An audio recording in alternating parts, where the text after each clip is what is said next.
setelah kasus ini mencuat, baik setelah penangkapan maupun ketika sudah masuk dalam persidangan kan ramai. Apakah saudara pernah bertemu terkait dengan tugas-tugas sebagai partai dalam partai PKB ini? Tidak pernah ketemu lagi, dan memang mereka di daerah satunya tidak pernah menemui saya lagi, takut mungkin. Tidak pernah bertemu. Baik.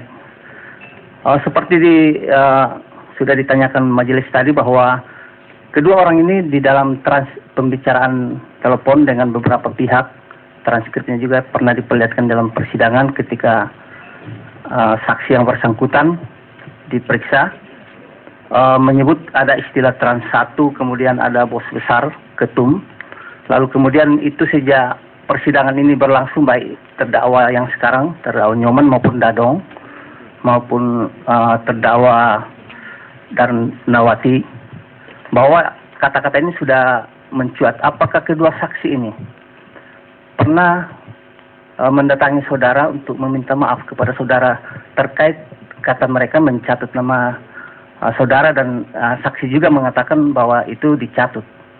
Belum pernah ketemu. Belum pernah ketemu. Meminta maaf, baik.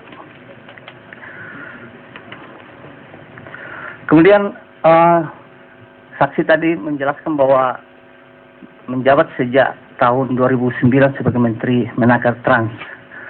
Apakah ada kebijakan atau kebiasaan di Menaker Trans untuk ada setiap hari raya ada pembagian THR? Tidak ada.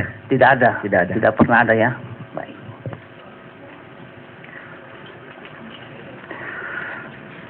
Apakah tim khusus maupun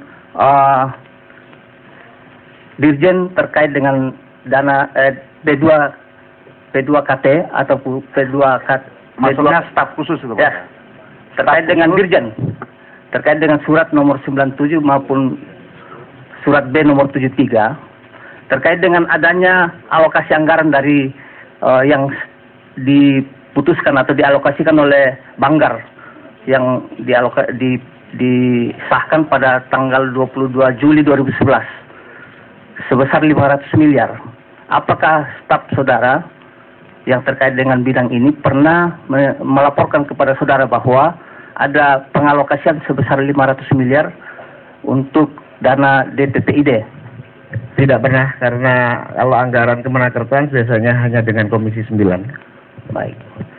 Terkait dengan surat saudara yang saudara tanda tangani nomor B979 sampai dengan adanya pengalokasian dana sebesar 500 miliar oleh Banggar ini, apakah saksi pernah menanyakan kepada staf saudara atau dirjen yang membidangi ini bagaimana perkembangan dengan usulan itu?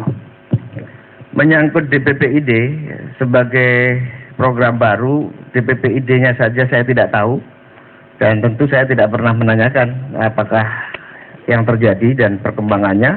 Yang kedua, mereka juga tidak pernah melaporkan kepada saya atas apa yang menjadi proses dalam DPPID. Baik. Dari saya cukup, yang mulia. Terima kasih. Dilanjutkan rekan kami. Silakan, yang lain. Saudara saksi, apakah benar dalam jabatan saudara saksi sebagai Menteri Nakrotran pernah menerbitkan surat keputusan tertanggal 6 Juli 2010 perihal pembentukan kelompok kerja bidang ketatanegaraan dan ketransmigrasian dalam rangka mempercepat pembangunan daerah Provinsi Papua? Surat apa?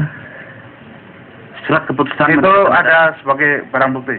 Ada, yang mulia. Kalau ada barang bukti nanti tunjukkan. Kita tanyakan yang mulia apakah beliau mengetahui atau tidak. Tidak mengetahui. Nanti kita yang mulia sekaligus ditanya nanti. Kemudian tadi kan oleh saksi dijelaskan bahwa pengetahuan saksi mengenai bahwa usulan terkait dari surat B73 itu saksi baru ketahui bahwa itu adalah DPPID. Lalu kalau untuk usulan B97 itu pengetahuan saksi itu usulan apa? Jadi surat 97 B97 itu adalah usulan permohonan tambahan APBNP biasa reguler yang apabila diloloskan biasanya akan mendapat rekomendasi untuk dibahas di Komisi 9. Sedangkan DPPID adalah anggaran yang bukan di Kemenaker Trans, yang pembahasannya antara Kementerian Keuangan dengan Badan Anggaran.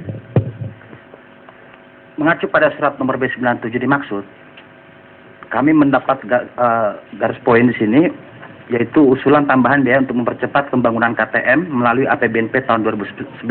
Betul seperti itu ya.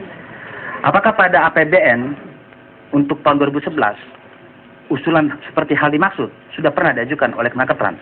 Setiap tahun baik APBNP maupun APBN biasa, kita senantiasa mengusulkan tambahan untuk alokasi pengembangan kawasan, baik itu KTM maupun transmigrasi biasa.